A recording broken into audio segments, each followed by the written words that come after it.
You ask Tiger to solve. This deals with linear equations with one unknown. The final result is k equals 9. Let's solve it step by step. Group all constants on the right side of the equation. Subtract 1 from both sides. Simplify the arithmetic.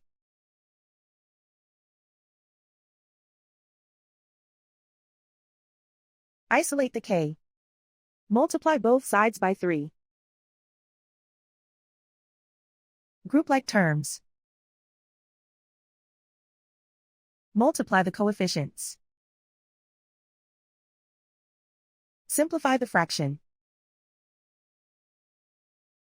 Simplify the arithmetic. And so the final result is k equals 9.